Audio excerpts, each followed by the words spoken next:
What's up, everybody? Welcome to the Seoulweaver Podcast. I'm your host, Will Brooks, and as always, I am coming to you from right smack dab in the middle of Seoul with another Prepisode of the Seoulweaver the Seoulweaver Webcast.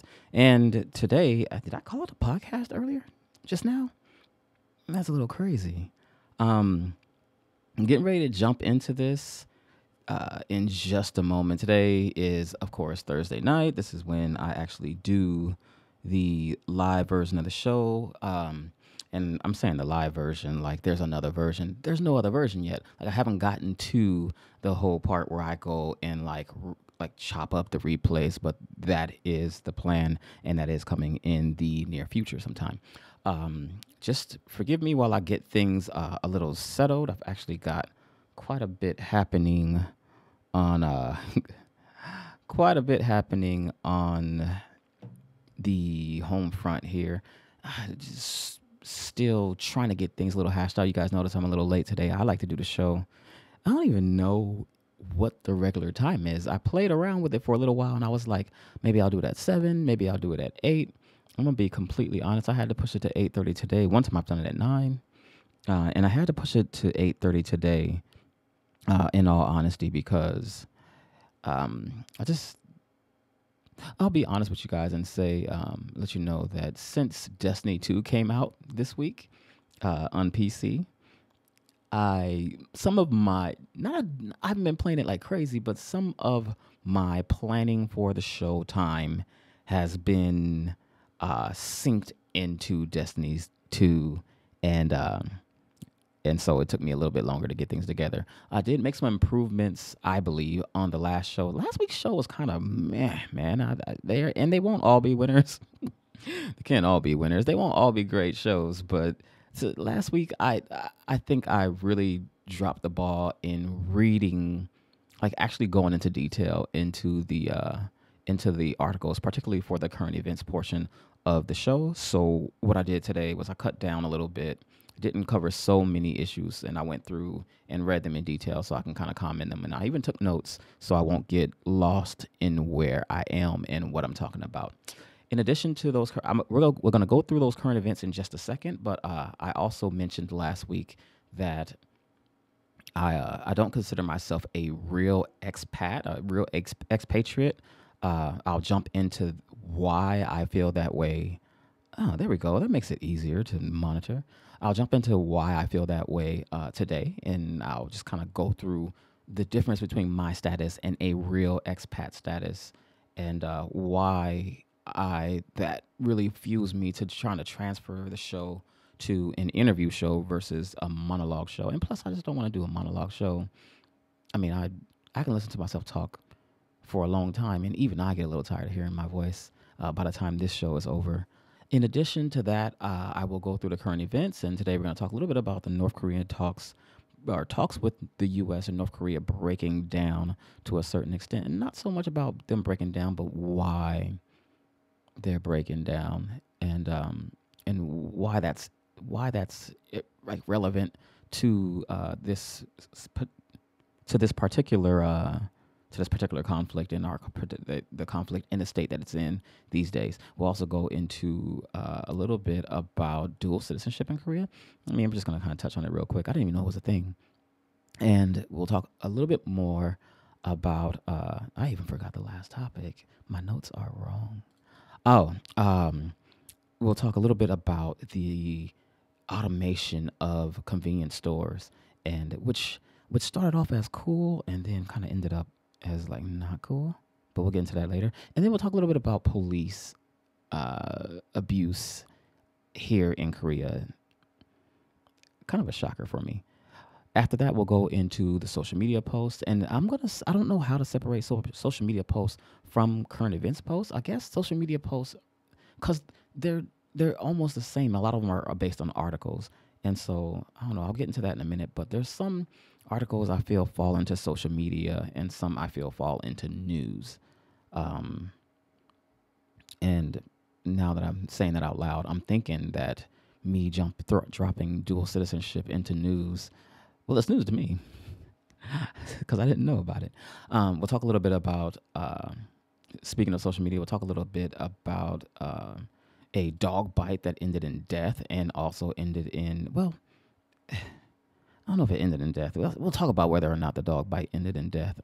Talk a little bit about taxis that don't pick people up and take them where they're going here in Seoul. That's a thing, man. And then we'll talk about Seoul Fashion Week and my lack on grasp on fashion. And then we'll close out with some events, Halloween parties and things happening this weekend. And then I kind of wanted to share like a quick video with you that I thought was well done, even though it's kind of just put together really quickly, but it shows something that I like about dining in Seoul, particularly dining from way up high. So let's jump into the podcast real quick. And I've always, sometimes, now I've been in Korea for a long time, and you guys have heard me talk about that. If you've heard the show or if you've tuned in, you've heard me talk about me being in Korea since 2001. My stays in Korea differ from those of a real expat. And I'm putting like real expat in details or in quotations because it's, an expat is just someone who is from one place and lives in another. And I don't know if that's the same as immigrant because you don't necessarily immigrate to that country, but you reside in a country other than where you were born or other than where you were from, and other than where you're a citizen. I probably should have looked up the definition of expat, but like I'm American, I reside in Korea, and I guess the difference between me and a true immigrant, or between me as an expat and an immigrant, is that I will eventually repatriate back home. And I think immigrants kind of like stay there forever.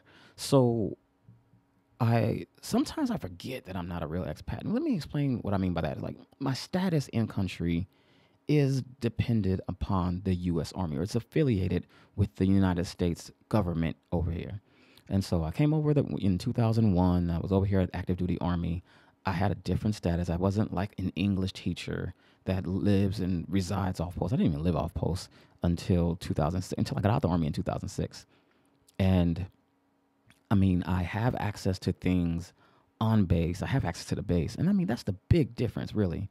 I have access to the base, and I can basically go, like, the base is like Little America. I'm basically in America when I'm on base, and then in Korea when I'm off base.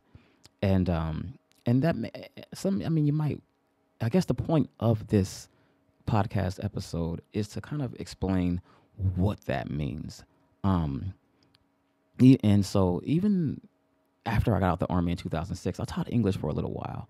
And that was like my only moment of being like a real expat. That I taught English for about 9 months, or maybe a full year.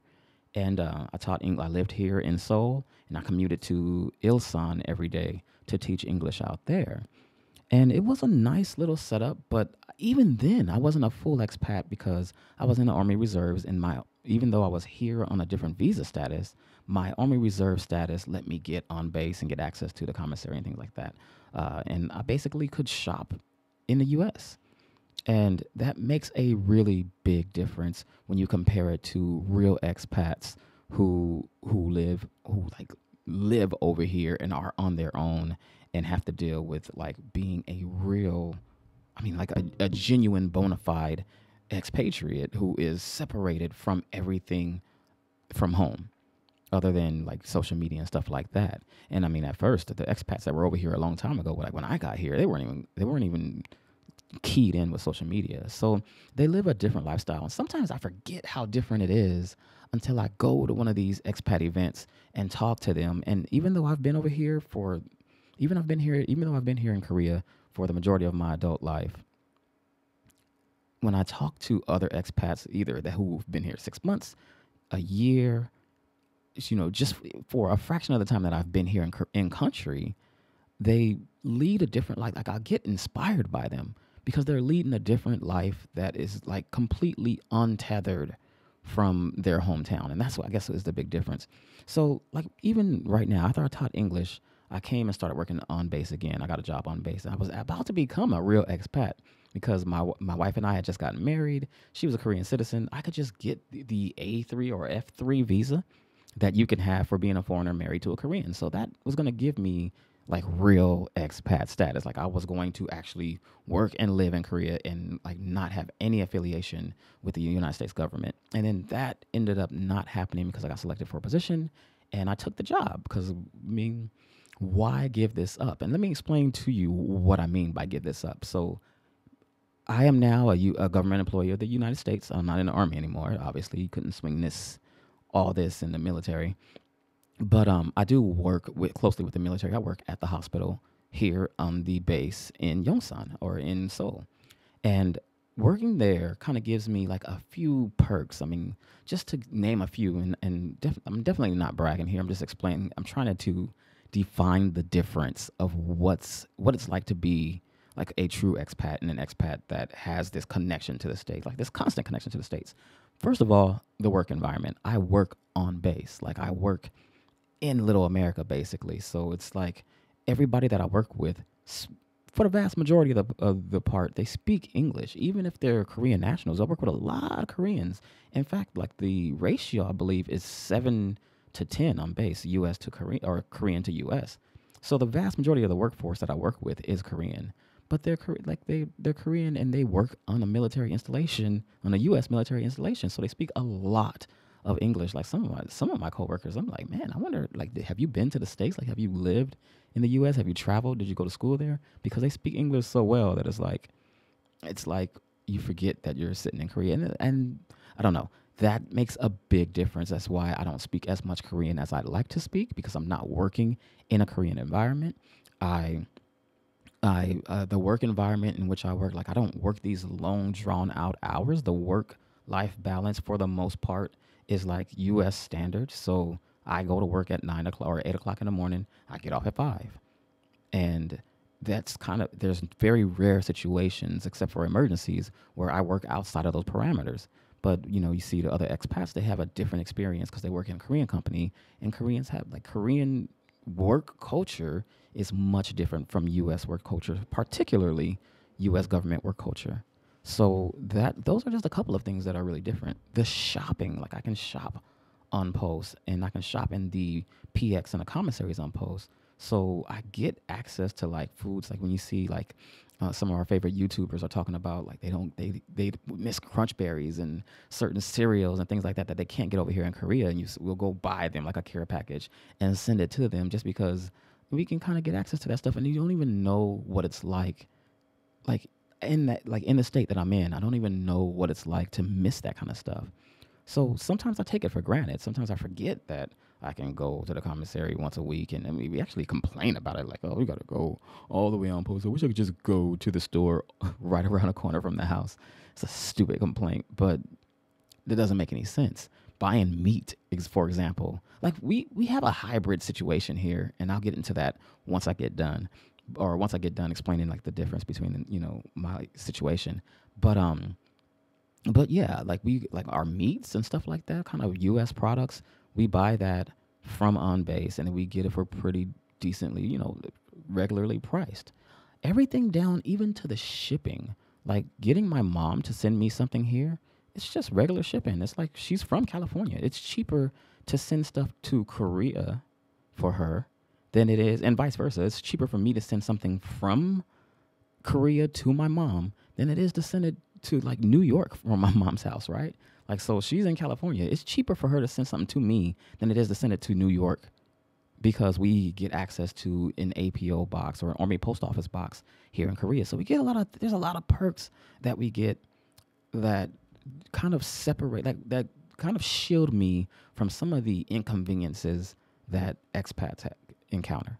I mean, even down to like housing and my living arrangements. Like, I don't have to do too much to operate, to like live here in my apartment. Like, I've been here since 2012 in this apartment, and I only interact with my landlord basically once every 2 years at first. So it's just a different situation. It's one that I appreciate, and that 9 months as a true expat kind of taught me like how good I have it if I work in this current status that I have it in, or that I'm in.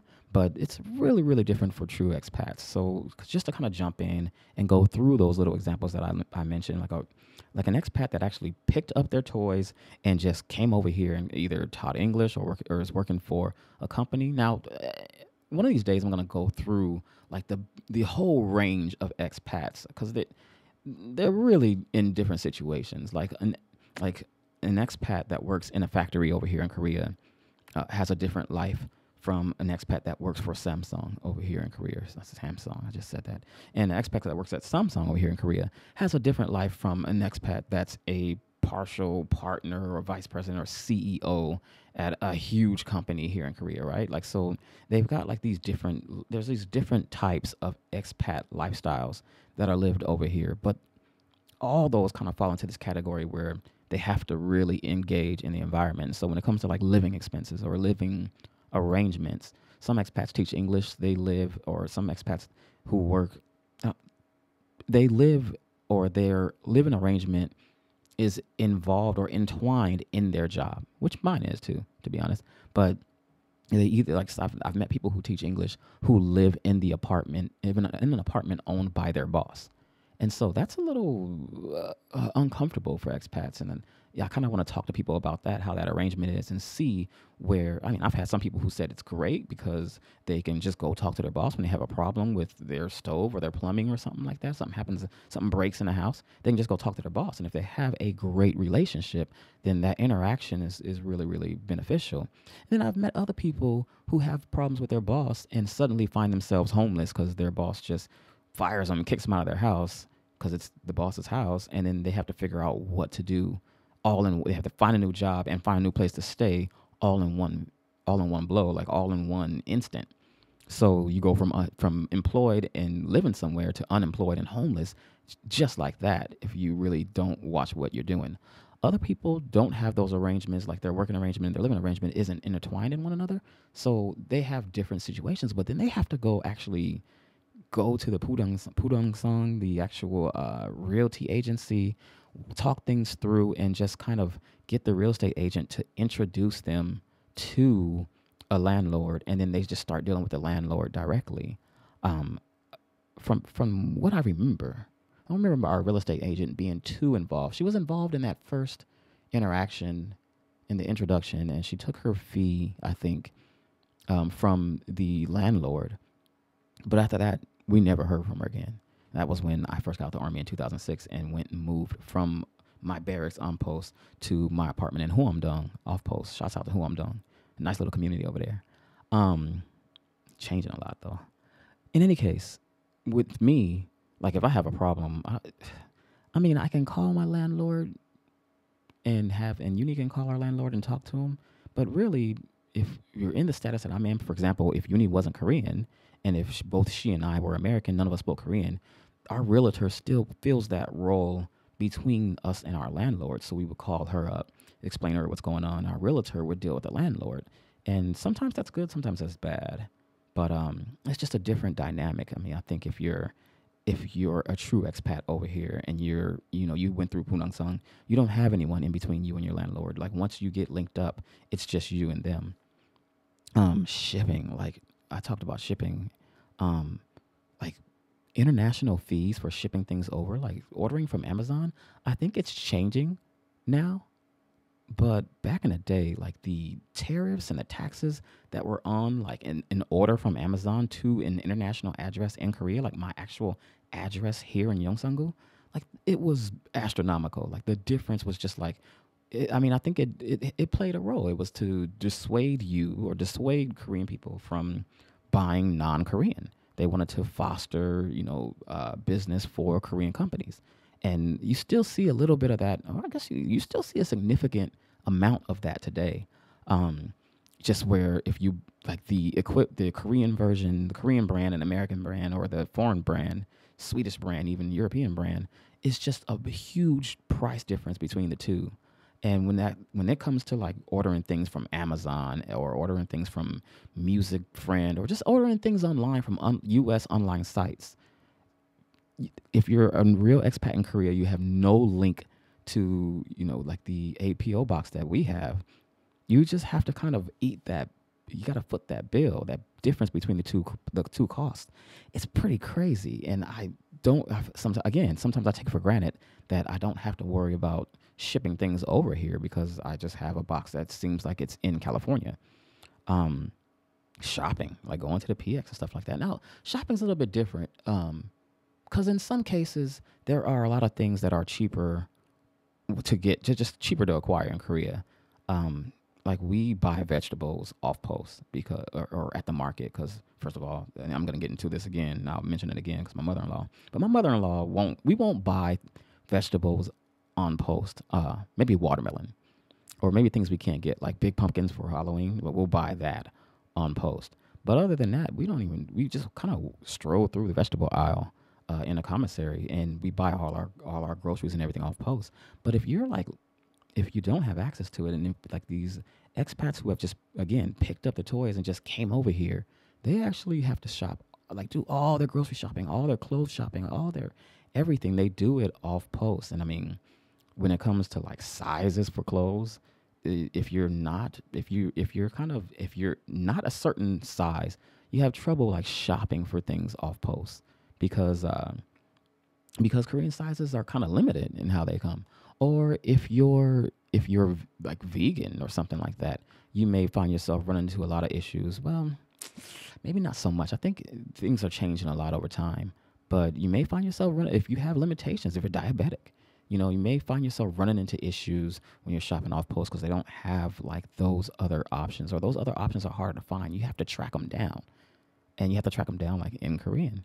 The great thing about like living and working in Korea, and it was even happening with me when I worked in Ilsan, is that when you live and work in a community and in a Korean community, your language just it has to jump up. Like your language skills advance a lot faster, and that is one of the major drawbacks I have to like working on post. I hate how terrible my Korean is, because like when I first start talking to people in Korean, they're like, "Oh, your Korean is very good. How long have you been here?" And when I tell them how long, they're like, "Well, really, it's not that great. It's not that great, man. You've been here a long time. You should talk like a 16-year-old." So it's, I mean, a double-edged sword. One, it's easy to get over. You just start studying, which I have done lately. And then again, the work environment. Like when you work here in Korea, it all depends on the company, of course.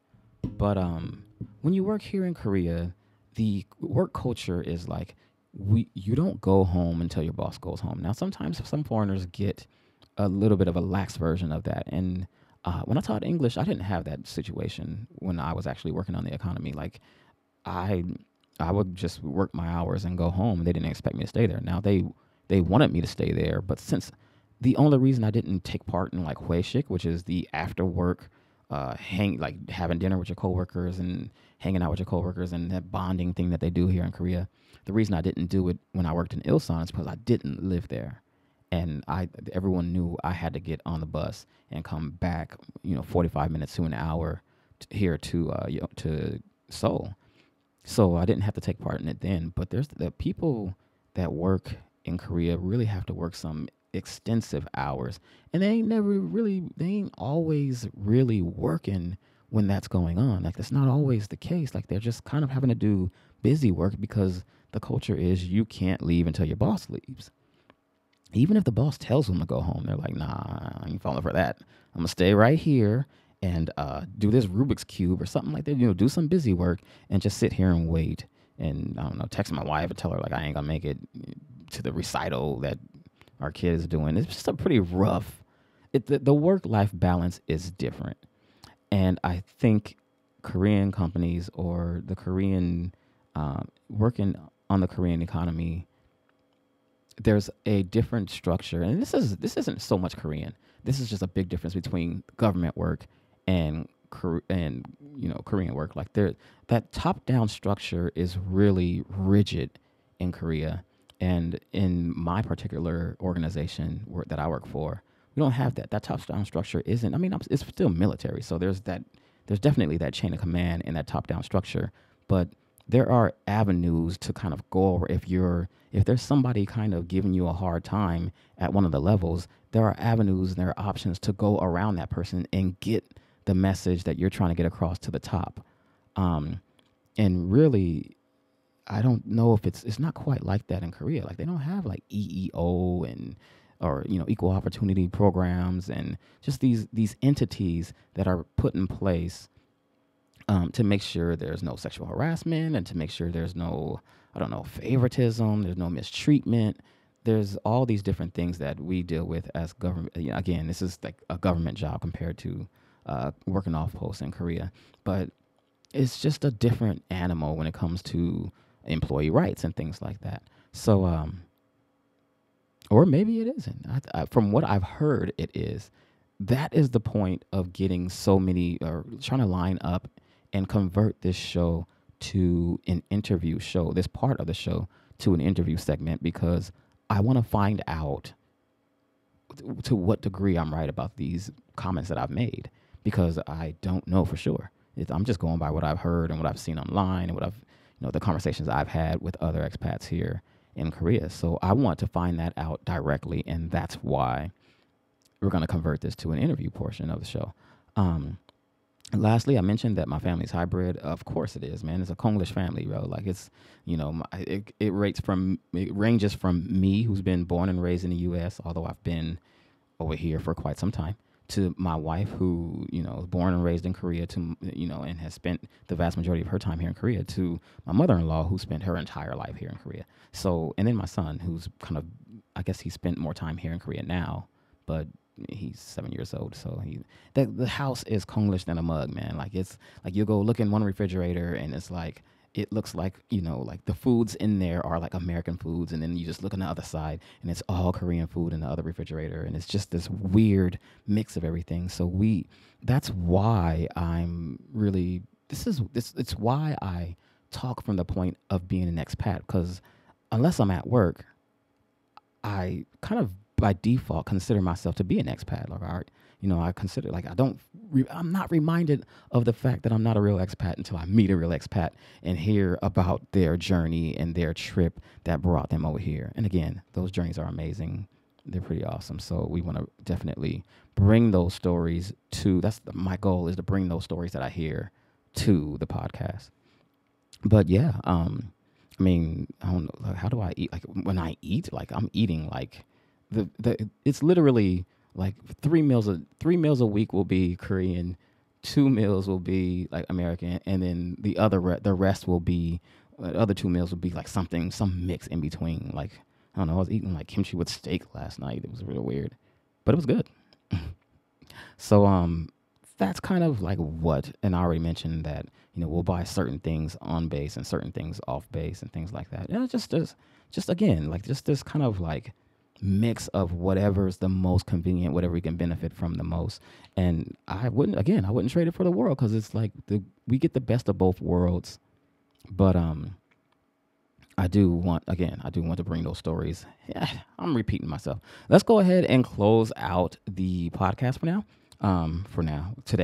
for the day, and jump into the current events. The current events, I don't know. Let's just jump into it really quickly and power through it, because I got to cover some things that I don't even really, really want to cover. And of course, we're going to start with North Korea and how things are working out with talks. I mentioned last week, and forgive me, I'm trying to like go through and double check this and correct this at the same time. I mentioned last week that there were going to be like things were looking pretty cool. Like they weren't looking good, but there were talks about the deputy department the deputy head of state, Department of State, coming over, and there were talks about Trump coming over in November. So it was kind of I don't want to say inspiring, but I had a bit of a positive feel. There was room for positive feeling there yesterday or last week. And so it was like, okay, Trump's gonna come on over. He's gonna check things out. He's gonna do some diligence. Yeah, I had to give him some credit. But now, let's just jump into this really quickly so we can hurry up and get it over with. Talks are basically breaking down with North Korea, and we're just saying a lot because talks weren't big they weren't a lot. There wasn't a lot of talking to go on to begin with. Like North Korea hasn't really, they haven't really been engaging in dialogue that much. But in the last couple of weeks, we have talked about them seeking a back channel to understand what Trump's message, and again, the Deputy Secretary, Department of State, what is it, Secretary of State, and Trump coming over to Korea, coming to South Korea to kind of work on strategy. All that was great. And even then, I said, like, I don't know how good it'll be. But here's a quick take. It's from MSNBC, so take it with a grain of salt. But here's a quick take that caught my attention about why talks are breaking down. And they're saying that it's Trump's tweeting that's really doing it, like doing things in. What's the danger in this not talking because they're so mad at Trump for making fun of their leader? We have effectively outsourced our diplomacy and foreign policy to every other country in the region, and not what is in the best interest of the United States. In fact, it is now all about what is Donald Trump's personality and what he wants. There's not a strategic play or vision for what should happen in the region. By underfunding the State Department, by only having 50 ambassadors in place out of 197, by publicly rebuking his own head diplomat, Secretary of State Rex Tillerson, it has come down to Trump versus Kim Jong-un. And that is not a scenario that allows much room for any of the typical things in diplomacy, which is listening, empathy, helping people save face, and leaving room for discussion. None of those play to Trump's strength. Howard, could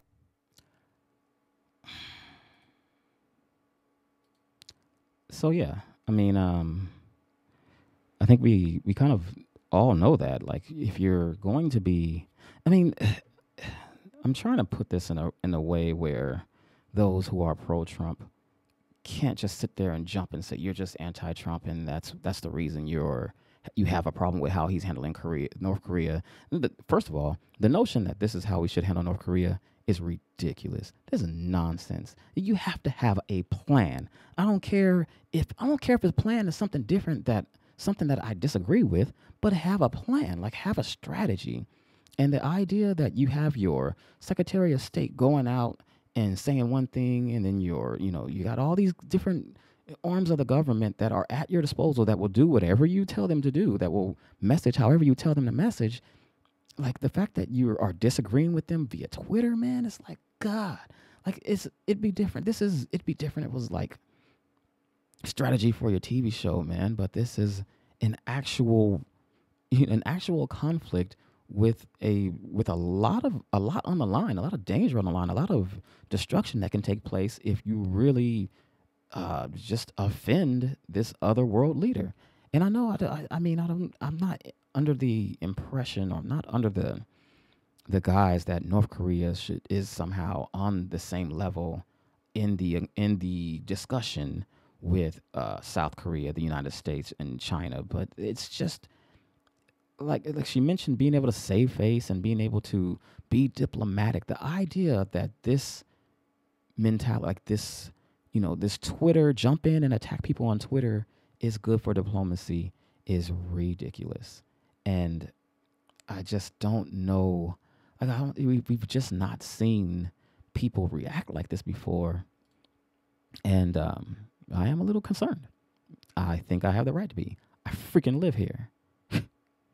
And I don't, and I think it's just this idea, and I say it over and over again. You can't, North Korea does not have to drop a nuclear bomb on South Korea. Like, if things pop off, they can do a lot of damage. And of course, the U.S. is going to swoop in and kick tail and push them all the way back into the point where, and then that's another thing. Like, what if we do push them back? Like, if they start going into China, does China jump in again? And so I've heard different scenarios about how we're going to handle, like how the U.S. is going to try to handle China if they do attack North Korea. And some of them are pretty eyebrow raising. But none of it seems possible if you can't keep the top 4 officials of the U.S. on message. And that's a weird thing to say about the U.S. Like, they lie and they make up, they say things that they know aren't true, but at least they all kind of say it together. And if you figure out they're lying, it's because somebody slipped up somewhere with a hot mic or something like that. this right here is just all contradictory.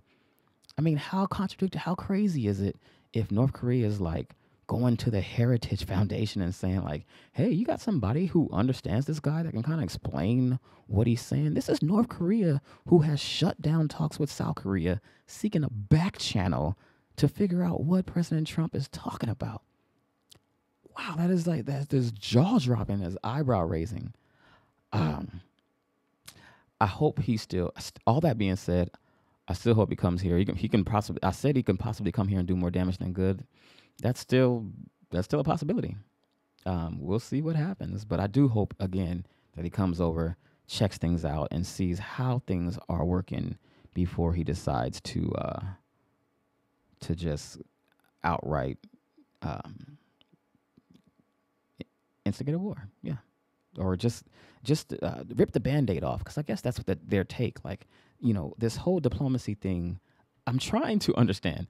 In their eyes, I'm guessing this whole diplomacy thing is like slowly peeling off a Band-Aid, because again, like we mentioned last week, General Mathis was like, we don't have an indefinite amount of time to handle North Korea.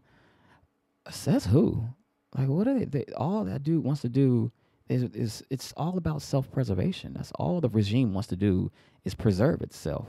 And now it's horrible what they're doing to preserve itself. And if you want to go over there in the name of human rights, I mean, that's not even Trump-ish, because Trump is like, we're going to let other countries handle themselves. I don't know. I am just as confused as everybody else. So many people will run into you. If you're an American and you travel overseas, so many people, when they meet you, will like smile at you and ask you what you think about Trump. And it's kind of funny to be on that end, especially after Obama, because Obama was so charismatic. Whatever his politics were, people in other parts of the world kind of liked. He had a likability about him. Even George Bush, with his crazy policies, it still was a likability there. He'd say something, you'd be like, this dude's so funny. I hate him, but this dude's so funny. In any case, I hate his politics, not him. I hate his politics. Really reel that in. I don't hate him, just hate the politics that he employed. And I don't know, if his politics are who he is, then I do hate him. On to the next topic. Let me jump in. We're going to talk a little bit about this unmanned convenience store rise that's happening in South Korea. And it's pretty funny. When I first saw this, I thought this was cool. But now I look at it, and because how cool is it that you can just walk into a store, pick up what you need, and walk out, and like just automatically have the charge take place on your account, right? I was like, that's awesome. But every time I see these kind of setups now, I think of Jurassic Park, and there was a scene where Jeff Goldblum as Dr. Malcolm, he says something to the dude who created Jurassic Park, and I'm kind of dating myself here because it's an old movie, but he says, your scientists were so worried trying to figure out if they could, they never stopped and thought if they should. And sometimes when I see technology like this, that kind of, we're going to get into the topic, or we're going to get into what's different about it in a minute. But sometimes when I see technology like this, I'm like, man, maybe like it's awesome that they can do this, but should they be doing it, right? Should it happen? And so what's going on here is this is a picture of eMart 24, and it's, of course, all automated. You swipe your credit card when you walk in, so it can identify you and like watch you and know who you are and charge you for damages or anything like that if you do anything crazy while you're in there. But it's unmanned for a specific period of time. Some of them are unmanned for 24 hours a day. Some of them have like specific windows where they don't have anybody there working, and then they have like workers there in the daytime. But you walk in, you pick up your stuff. Some of it you put on a conveyor belt, and you have it scanned through, and you check yourself out, basically. They don't need a cashier there. So the article that was talking about this is saying that this was in response to a hike in the minimum wage. And that's when it starts to really get to me, because it's saying, like, since, they got to pay more for minimum wage, they want to just get rid of the people altogether. And this is where you run into a situation where it's like, well, now these companies are just going to make money and they're not going to create any jobs. And I mean, in this case, it's just part-time jobs. It's part-time work and things like that. But they're just trying to cut people out of the deal. And this is crazy. They raised the minimum wage to $7,531, which is like $6.67. That's like minimum wage, man. That's like, it's not a lot.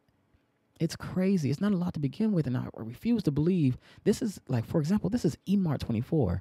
I refuse to believe that these big conglomerates, like, they're so hell-bent on making profits. The concept of profits over people always drives me crazy, because you just don't need to, I don't know, it just seems like it's all greed. Now, to some extent, of course, they have to look out for their shareholders and all the stakeholders in the process. But they have to look out for their shareholders, but they also have to look out for their stakeholders, and their employees are their stakeholders. So this is going to cut. I was looking at the comments on this article, and they were talking about how some people were like, "Are you happy, President Moon? You raised the minimum wage. Now you lowered the job market." Like, no, I don't think that's the way it should be taken. If you see, in my opinion, and I gotta like really back this up, but in my opinion, if you see a company putting profits over people, you should just boycott them. Just like, the people don't realize how much power they have. Like, you vote with your dollars, you like let them know how you feel with your dollars. Don't flame them online. That's a waste of time. Just gets people arguing with each other, and the company just collects the money the whole time. Like, if a company is supposed to come in, and with eMart24, it's specifically upsetting to see eMart doing this, because eMart came in, they put like all the other big, they kind of competed with the other big conglomerates. They kind of kicked Walmart out of Korea, basically. They put like Home Plus and all these other department stores. They kind of, that was their range. But when you think about eMart24, they're putting like mom and pops stores, like the little markets, the little shupas you used to see walking around Korea. They're putting a lot of those out of business. And that's where it starts to suck, because that's kind of like all that, like Korea's an entrepreneurship, like the small business like runs Korea, and like just like they say it does in the States. But it's like, to the degree that it happens in Korea, like you see so many small business owners here. And when eMart24 moves in, they just put those guys out of business. Now they're going to put them out of business and not even employ anybody if this takes off. So that, to me, is a real eyebrow raiser. And as cool as this is, because I do love my tech, it kind of sucks that they're going to be putting people out of business. Another thing that this brings up in my mind, and you'll find me going back and forth a lot on situations like these, like, I remember reading an article about how the telephone, or how the switchboard or whatever it was there, how something like changed how many employees there were. So like when they came out with the telephone, they had the switchboards when employees had to manage them. But they came out with this automated switchboard, and all those employees lost their jobs eventually, because who needs a person to man a switchboard? You can do all that automatically. But I remember reading an article that talked about how, X amount of people lost their jobs doing this, but 3 times more people found higher paying jobs doing other things that were a result of that telephone switchboard. And so those jobs kind of transferred. I don't know how true that is, but I mean, if you can imagine, what else was I was watching Willy Wonka, Charlie and the Chocolate Factory, where Charlie's dad, who screws the caps on to the toothpaste tubes, gets fired. He loses his job because they find a machine that can screw the cap on. But then later on at the end of the movie, it's a happy ending, of course, and he gets a job repairing the machine. And maybe there's a version of that takes place with unmanned convenience stores. I hope so. If you know about it, please let me know in the comments, because I'd love to hear about it. But as of now, it just looks like companies are trying to just whittle out everybody who is going to, like, it just completely whittle people out of the deal, just slowly push them out, because what are these guys going to go do after that? Anyway, I mentioned this before, dual citizenships in Korea. So my wife was a Korean citizen. We got married. we went and took her through the naturalization process in the United States. And when she became a U.S. citizen, she lost her Korean citizen status. Like, she can't have both. And I remember at the time I was like, wow, that's messed up. You can't be dual citizenship. Why not? Why won't they allow people to be dual citizens? Just put limitations on it and make sure people ain't taking advantage of it, because people would game the system if they could. And I remember seeing someone say something on Facebook about, like, there's a lot of dual citizens in Korea. It's not impossible. And, sometimes you meet people on Facebook that just want to disagree with everybody in the comments. So I didn't pay any attention, but I said I would check into it. And so I happened to come across this and it caught my attention. Yeah, you can be a dual citizen in Korea. There's actually 86,000 people in Korea that are dual citizens with other countries.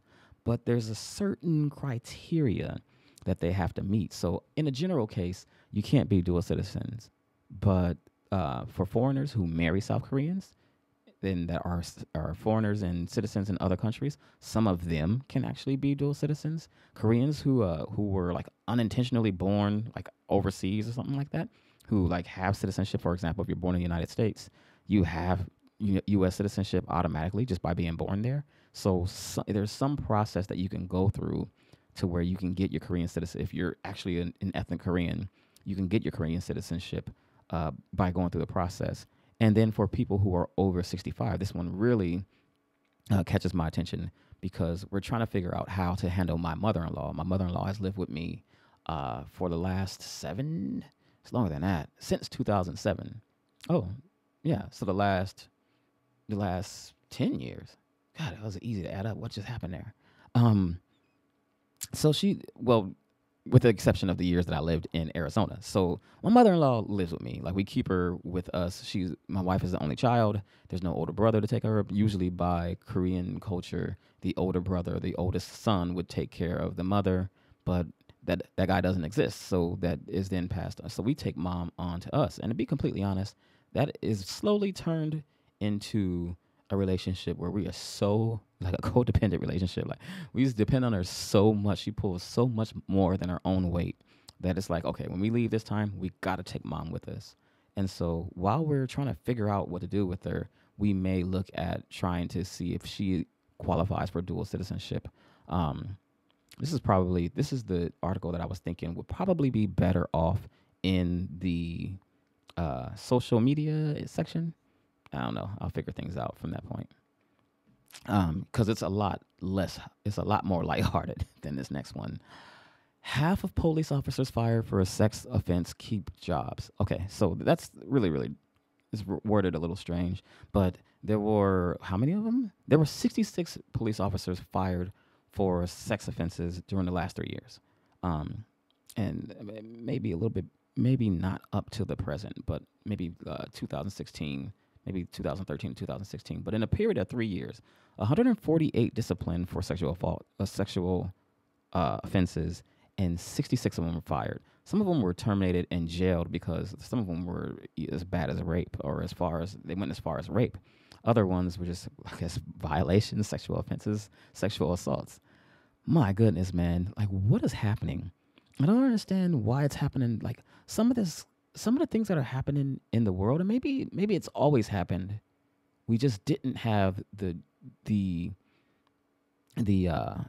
transparency that we have now with social media, or people just didn't react to things the way. I think in some cases, I'll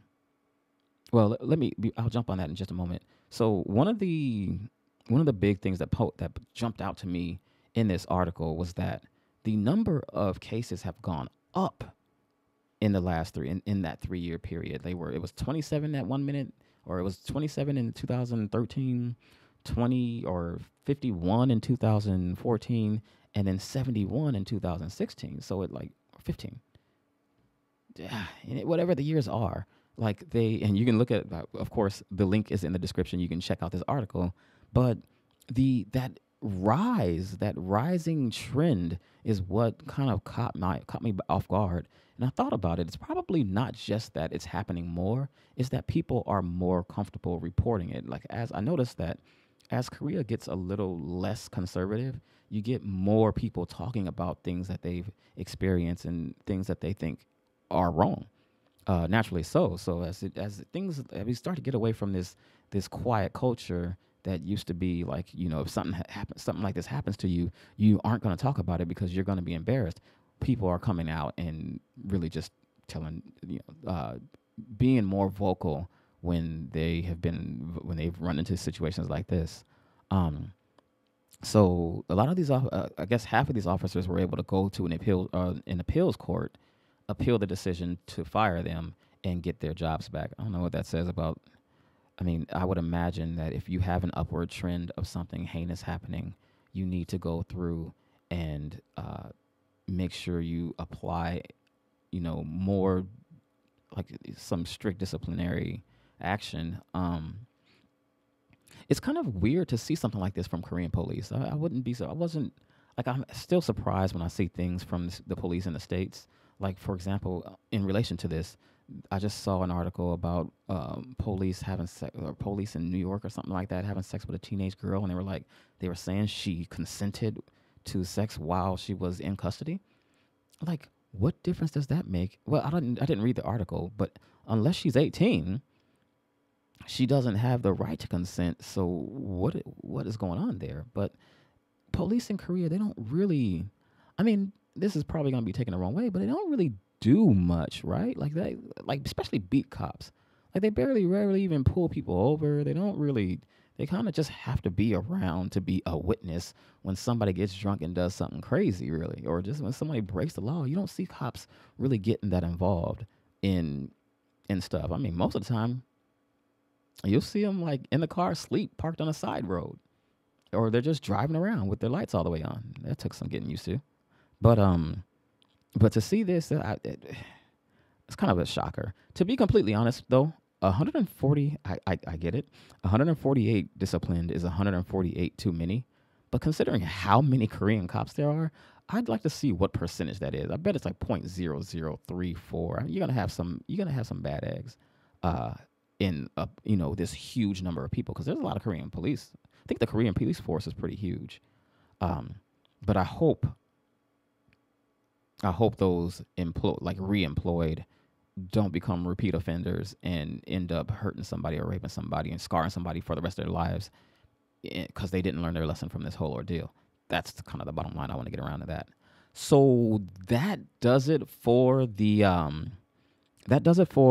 current events segment. So I think, that was better than last time. I actually read the articles and talked about them. I'll be right back. I'm going to grab me a beer. We're just going to chill and go through social media and upcoming events. Is upcoming spelled wrong? That's embarrassing. Even with the little red squiggly line, that's crazy. You know what I can't do anymore? I can't write and spell anymore because there's no red squiggly line when you write to let you know something's misspelled. I've gotten so spoiled with technology. I'm going to grab a beer, get something to drink. We're going to jump through and run through the social media posts when I get back. I will see you then. Let me find my break thing. I'm getting confused. Need somebody to help me produce the show. Be right back.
All right, guys, we are back.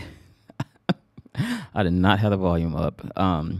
Back with the social media and upcoming events segment. Here's where we kind of lighten the mood and just go through and just talk about social media posts and try to provide a little bit of insight on a little bit of insight, a little bit of context on what was covered. It won't always be all that serious, so I don't know why I worded it that way. I don't even know what this one is. Oh, I'm on the wrong thing. Sorry about that, guys. Hang on one quick sec. All right, so what I'm going to do is I'm going to take this time to kind of lighten the mood and kind of wind down and just talk about random things that caught my attention on social media over time. And I mean, I don't know. I'm going to grab a beer here. Maybe I just swear to God I didn't have anything before this. Today I'm having some Arrogant Bastards, like bourbon barrel aged IPA. I've been hearing about this like a lot, but you can't get a hold of like good beer in Korea. Well, let me take that back. Up until recently, you couldn't get a hold of good beer in Korea, and I hated beer when I went back to the States in 2010. In December of 2010. I got to Arizona and I landed, and I was introduced for the first time to microbreweries, and I was like in restaurants that had like their own beer brewing in the back and shit. And I was just like, yo, like what is this? Like this is a culture I never knew anything about because I came to Korea when I was 19. And I didn't go back and live in the States until 10 years later. But now things are kind of switching up. Not only can we get like craft beer in the shopettes and everything on post, but they also got great craft beer here in Korea. In fact, there's an event going on tomorrow and through the weekend, the Great Korean Beer Festival. I shared it 2 weeks ago, but me and my boy Shenard are gonna head out to that. Probably gonna take the family and not enjoy too much. Not sample too much of the craft beer, but it's in walking distance from the house, so we can probably bring the kids back and head back out there. If you're around Yongsan-gu, around Yongsan Electronic Market, and you're gonna head out there, you got nothing to do going on this weekend, hit us up. But there is a lot going on this weekend. There's gonna be a lot of Halloween parties, so we're gonna jump into those or talk a little bit about those as well. This here probably shouldn't have had this up the whole time, but if you've probably heard about this. If you follow K-pop, I particularly don't. I am not so much a fan of K-pop as I am a fan of K-pop girl groups. I'm not embarrassed. Say whatever you want to say about me. But this is Che Shiwon from Super Junior, and Super Junior's been around for a long time. Like probably one of the oldest. Like when I taught English in 2006, there was one of the students was crazy about Super Junior. That was a long time ago. I mean, like 11 years in like the entertainment industry. That's a long time. But what happened? His dog bit a lady on an elevator. He wasn't there when it happened, but it was a dog that his family dog. And the lady like died later she later died in the hospital from blood poisoning, which is mind-boggling in itself. It's like, whoa, what happened? And so as a result, it got a lot of attention because he's a celebrity. It happened in Apgujeong, so it's rich people problems. You know what I'm saying? Like a rich lady gets bit by a dog owned by another rich guy. She was a CEO of a very popular, pretty popular food chain here in Korea, one that I cannot pronounce at the moment because I don't have it right in front of me. But she died, sadly. And so what is going on is they're trying to figure out. I mean, they only think they're trying to figure this out. Like they couldn't tell whether she died because of the dog bite, but she died in the hospital, and I guess she went to the hospital because of the dog bite. And maybe like if she did, I don't know. I can't tell. I've been trying to figure out like if it wasn't for the dog bite, would she still have passed away? And but as a result of this, like high profile stuff happens in Korea and it kind of sways public opinion. So the fines have been increased on dog owners who are walking around with unleashed and unmuzzled dogs. So this is a thing about having this is kind of Korea has this trendy nature, or like this, this kind of rise and fall. As things start to get a lot of attention, they get a lot of attention really, really fast, and then they fall off. And I don't know for sure if this raise in fines is a result of this incident, because it happened really fast. I just read about it for the first time earlier in the week, if I remember correctly. But to have the fines be increased so quickly is like shocking. I don't think anything happens that fast in government unless it's a dictatorship. So I'm assuming that this was in place already. But before, if you had a dog off a leash, you were fined, and somebody reported it, you were fined 50,000 won, which is like, I don't know, $46 or something like that. And then if it was 70,000 won for the second offense, 100,000 won for the third offense. That's a lot of money to pay for not having your dog on a leash. And if you didn't have them muzzled, you got fined. There's an act in Congress or in Korean legislature that says certain dogs have to be muzzled. I didn't even know this. Like, if I had a dog that, like, weird things happens with pets, right? Like, sometimes your dog might bite somebody that he never bit anybody before. It happened to me. Like, I was at a friend's house. He had a dog that me and his friend have known each other for a long time. I've seen his dog all the time, and his dog always flipped out when he saw me. Maybe he knew something about me that I didn't. But like one day, I walk in the house, the 10th time the dog's seen me. He reacted at first when he saw me, but we didn't like separate him and put him in the next room. Sat down, played a little Super Nintendo. That's how long ago this was. And what happened? I get up, like the dog like actually jumps up on my lap while we're playing a game, doing our thing. And then once we get done with the game, he's like, all right, let's roll over to our friend's house. We stand up. The dog like gets off me so I can stand up, and then he just jumps up and bites me in the leg. The weirdest thing. It never happened. I never forgot about it because I never trusted that dog again. But like after sitting up, chilling with me for an hour, the dog bit me, and it was like the weirdest. So pets do some crazy things, and I did not know this could have happened to me. Like I didn't know that you could, if I got a dog and had it out and it, if it started reacting to me and I can actually call it back in to get it to come back home, I wouldn't put it on a leash. Like if I knew it wasn't going to run away, or if I was comfortable not putting it on a leash. But I didn't know you get fined like this.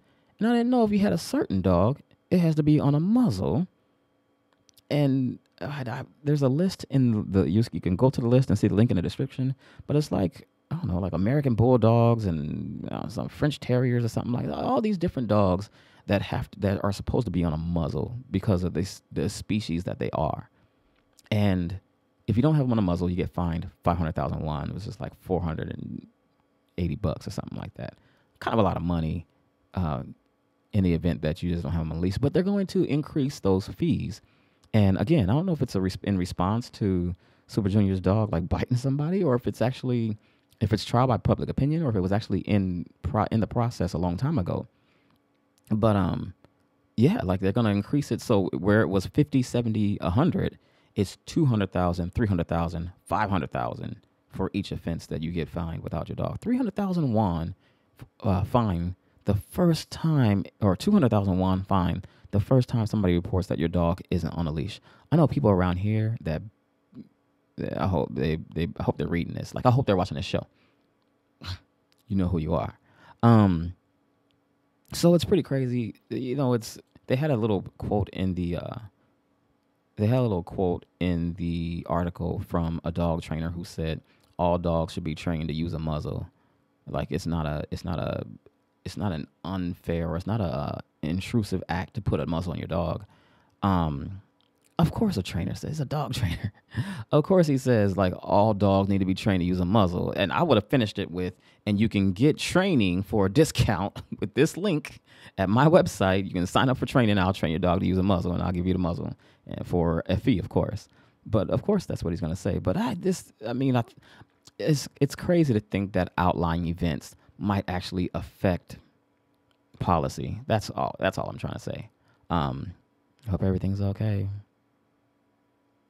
I do feel sorry for the lady, though. That's a rough situation to have. Sometimes, the reason I'm so suspect about it, first of all, the dogs killing somebody with a single bite on the shin isn't something that usually happens. But I could see this being like a unfortunate chain of events that led to her dying because she went to the hospital to get the bite checked out, and they kept her there, and maybe she contracted something else that poisoned her blood while she was there. Because sometimes, although Korean hospitals are awesome, sometimes when it comes to like transmission of disease, they're not all that great. You're probably going to hear Will walk in here in a moment, because I think I hear everybody coming home, and I hear a lot of noise. So that's one. So there's one thing. That's one reason, that one concern that I have, or one thought pattern that I'm thinking, because I work in a hospital. I know what Korea went through when they had like the MERS scare take place. The next one is Hongdae, Gangnam, most notorious for taxis ignoring people. Man, if you have been out at night in Korea, you are so aware of this. Like, this is a thing, because taxis drive by you all the time. Or if you're trying to catch a taxi through Itaewon at night, you're just not gonna get. You have to almost walk 2 blocks away from like the nightlife to get a taxi. And I've always complained about it, but I've never really made a big deal about it, because I always assumed that they're trying to get a big fare. I always assumed that the taxis are trying to find somebody who doesn't want to take public transportation to like Incheon or Incheon or just somewhere out of town. I always just assumed, or I assumed that somebody told me that there was an hourly change or a shift change that a lot of taxis do, and taxis are trying to get somebody that's going toward where they live or where they're going to park their taxi. Because there's a lot of times where they ask you where you're going, and they still say no. But somebody told me a long time ago also that taxis refusing to take you is illegal, and they were like, you can report that. You can go call somebody and tell them like you can be like, yo, do I really gotta call this guy? I'm gonna call this number if you refuse me. It's not something I would normally do, so I never did really search for how to do this. But I didn't realize this. Like, taxis get fined if people find out, or if the authorities find out that they refuse somebody. So 200,000 won on the first offense, that's like $180. 400,000 won on the second suspense, and a 30-day license suspension. 400,000 won and a 30-day license suspension for the second offense. I remember watching. I can't remember what old girl's name was, but I remember watching a YouTube video, and she was like, you really want me to call the people? Like, Chincha, why don't you just let me get in a taxi and go? That works when you're in a taxi. Probably not so much if you're just telling the taxi where you want to go in the window. Or it probably works if it's crowded. And then, like, if it gets reported that they've done this for a third time, they lose their taxi license, and it's a 600,000 won fine. That's a lot of money for a taxi driver. That's a lot of money for me. 600,000 won for not taking somebody where they want to go, and they might be a crappy fare. I always thought they were crappy fares. I always thought that was a problem, or I always thought like they were gonna go through a toll. That just made me think of something. Okay, so real quick.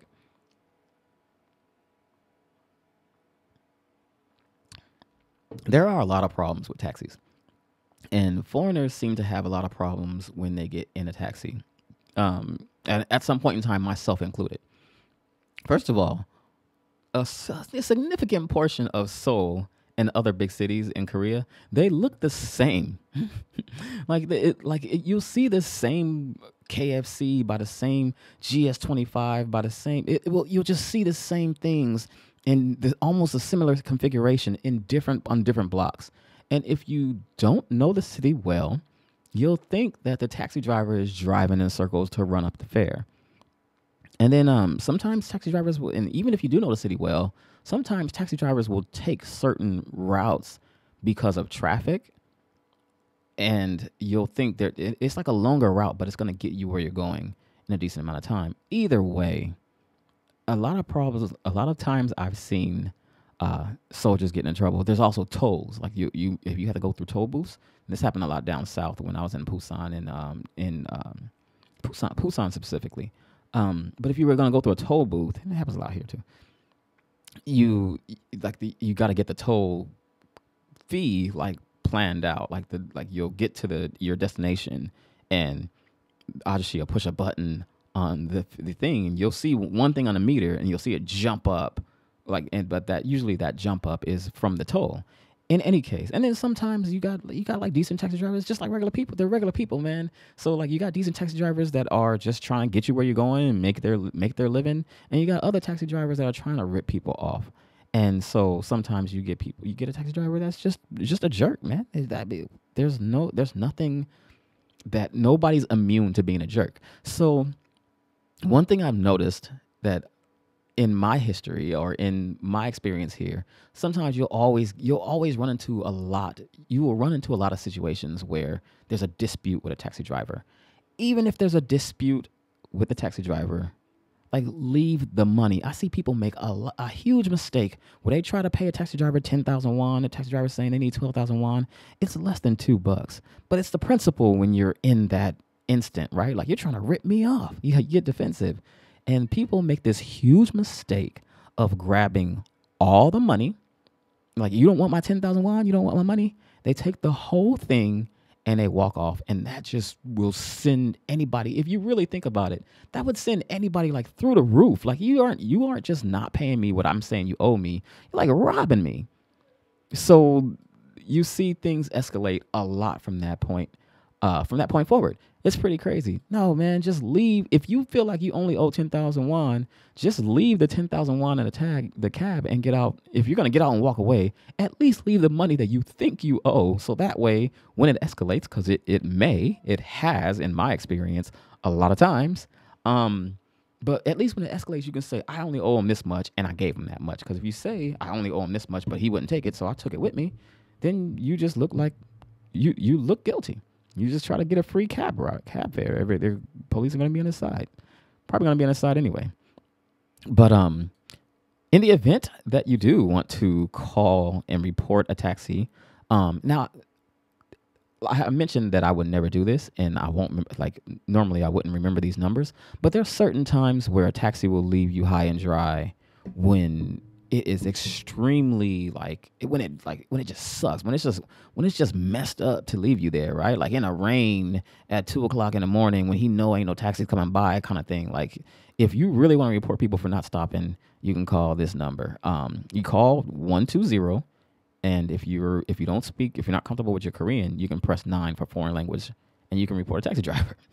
It looks like they speak English, Chinese, Japanese, Vietnamese, and Mongolian. I wonder what Mongolian sounds like. But yeah, if you do want to report, there you have it. And the link is, of course, in the description with the article with all that information in there. So moving on to the next topic, I always think I don't understand fashion at all. I'm not even going to try to act like I do. I just don't understand it. Like, you see people wearing crazy stuff in some of these runway shows, and it's like, what is happening? What am I seeing? Like, why does he have that? But since I've been trying to create for myself, since I've been trying to become a creative in my own sense, not in fashion, but with like putting things together. I mean, I think people look at me and say, why is he doing this? Why is he shooting videos? Why is he making stuff and sharing it or whatever, doing what he's doing? I've tended to develop a healthy respect for other people who consider themselves creatives, particularly artists, because I think they're kind of misunderstood. I know I've misunderstood them for a long time, but fashion is one thing where I just don't think I'll ever get it. Like, I go and look at fashion, I'm just like, nope, still don't get it. Like, the reason I looked at all these pictures is because I was like, okay, well, maybe I'll get it now. Maybe I'll understand it. No, this dude on the left looks like a Final Fantasy character. So this is from Seoul Fashion Week. I'm sorry. And this is like, I figured I'd just go ahead and share a few articles and go through a few pictures. So these were the best street style from Seoul Fashion Week in 2018, or in spring of 18. How is it spring of 18? I don't even understand that. It must be fiscal years. No, yeah, got to be fiscal years, right? Spring of 18. Again, this dude looks like he's from, I just see a Final Fantasy character when I see him, anime. And then this guy, the dude with the camo, man. I mean, that's I don't know. I don't know what to think. That's why I'm looking at this. Let's look at some other ones, man, because it gets a little bit better. I should have put them like bigger. As a matter of fact, let me go ahead. I'm sorry. Let me jump over I'm gonna reorganize these because you want to see them, right? You don't want to see me talking about them. So let me jump over. Can you guys hear the family? Let me know if you can hear them in the comments. Everybody's being so cute. My family loud. So yeah, there we go. We'll just do that real quick. So, oh boy, man, like, yeah, he looks like it's like a Sephiroth, and they're talking about how they're like how blindness is this is I guess they're this this not vendor, but they're a studio, they're a fashion studio, and they're putting they're make everybody wear like I don't know, they break down barriers with gender roles and clothes and things like that. They break down gender barriers, and to each his own, to everybody their own. My boys on the right, they look pretty G'd up. This one caught my attention. It's jean overalls on the outside of a coat, a plaid coat. It's just something that, and then I guess that's his. Is that a wallet? Is that a bag that's in the shape of a can? I'm not sure. And then this hat right here. I gotta get one of these. Like, these people are gonna be dressed like this tomorrow or this weekend for Halloween. There's nothing strange about this except for the way this kid is like leaning on his young shoulder. But I think I've seen this this kid's like I think he's half African and half Korean, and I've seen his pictures before. He's a pretty good model. I just appreciate that because my son's half black and half Korean, and there was a time where I was worried about how he would be treated here in Korea. And this kind of shows how far Korea has come as a culture to accept like mixed children, mixed race children. I really appreciate it.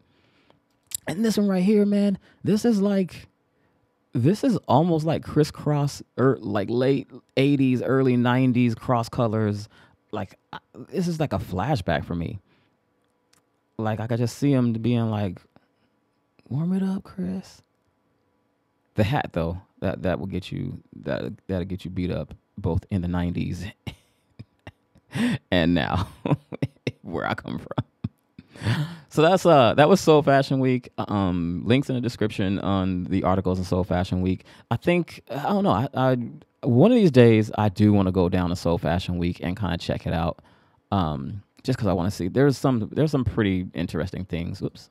Some pretty interesting things that I saw that weren't weird looking, that weren't out there. They were just, I guess, cool fashion. I'll never know. I don't think I'll ever really get the hang of what goes on in the fashion world. Let me jump back over and we'll go through the upcoming events, and then we'll call it a night. Call it a week, I guess. So I still owe you guys an apology about upcoming events, man. Like, I didn't set up the push notifications that I wanted to set up, but there are a couple of things going on this weekend. Of course, it's Halloween, and I talked about Halloween parties last week. But the Halloween events get a little crazy here, and so particularly among the expat community, because I think, man, I don't know, man. Westerners just really like celebrating Halloween. So this is, you go ahead and read it, man. I'm gonna take a sip.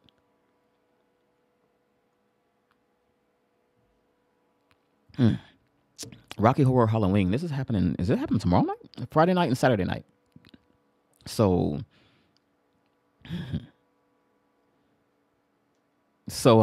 yeah, you can go take place in this. There's no tickets.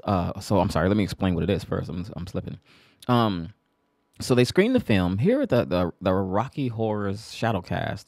I never even knew what a Shadowcast was, but what they do is, and the Rocky Horror Picture Show is like so, like there's such a huge culture around it. The reason I picked this event specifically is because I've never seen it. And I know people are going to be like, what? You never seen Rocky Horror Picture? Never seen it, man. I'm a child of the 80s. I still never seen this before. And like, so what they do with the Shadowcast is they screen the film and they show the film somewhere, and they have people act it out on in person, which sounds pretty cool. They're going to be doing this at, what is it? Oh my gosh. I don't have Club Freebird in Hongdae.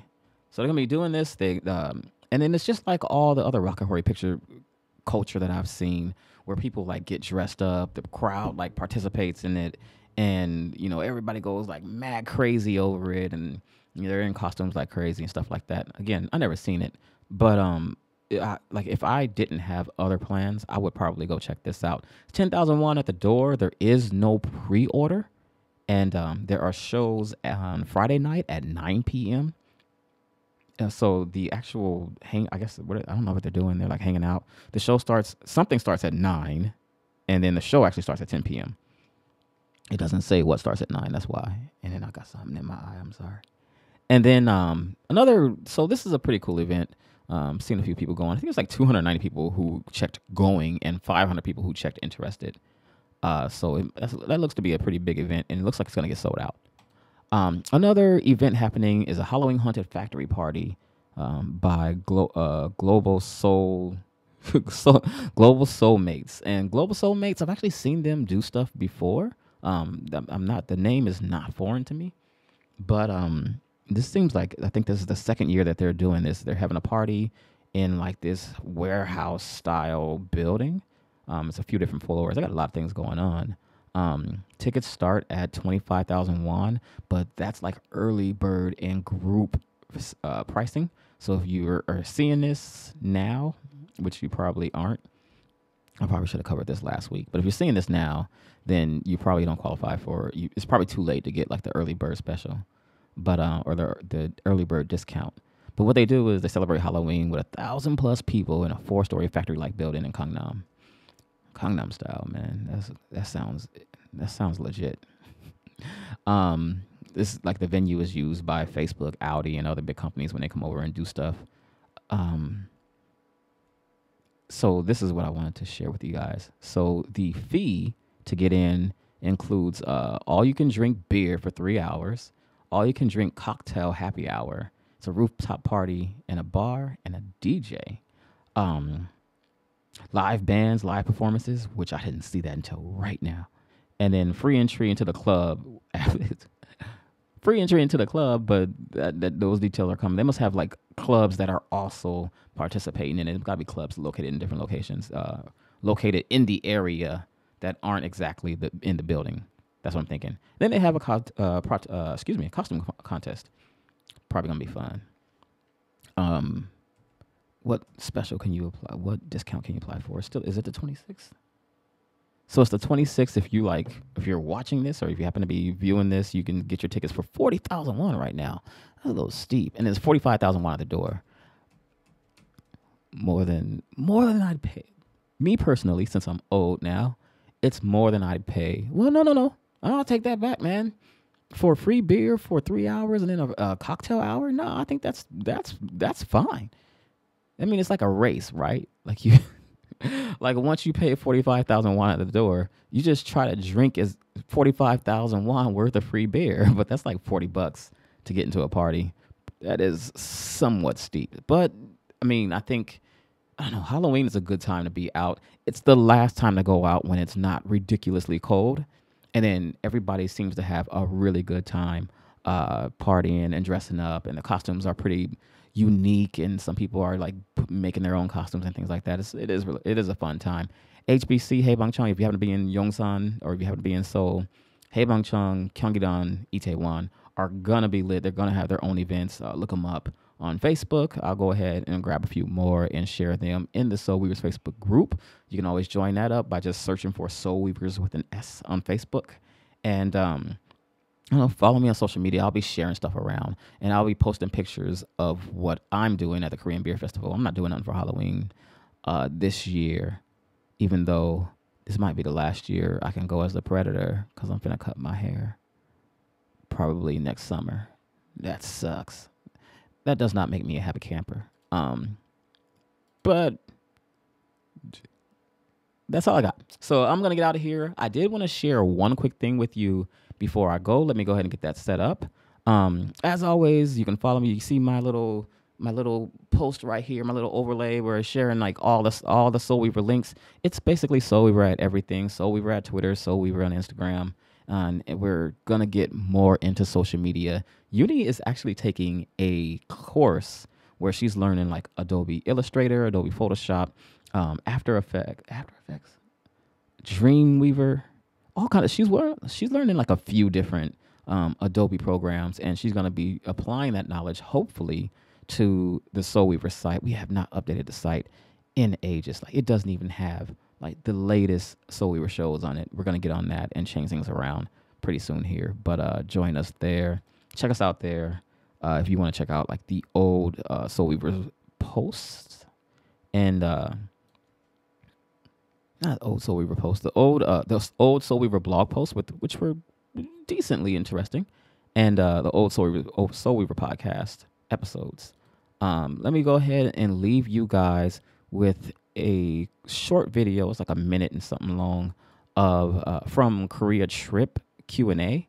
They're an entity on Facebook that made a video that I thought was worth checking out because I personally like dining in like high places. Does that make any sense? Like I like getting to the high places. And so like if you saw me do the vlog on Old Seoul neighborhood here on YouTube, you know I like just getting to high places and just like checking out the city because where I come from, it's very flat and you don't have that option. So I figured I'd share this with you guys really briefly and just I don't know, we're gonna ride out on that. So I will catch up with you guys. Well, let me drop back. I'll catch up with you guys next week. Again, follow me on social media. You'll see what I'm doing this weekend. If we keep this two-way conversation going, we didn't have any comments in. Let me just double check because sometimes I forget to check. But we didn't have any comments in nobody watched live.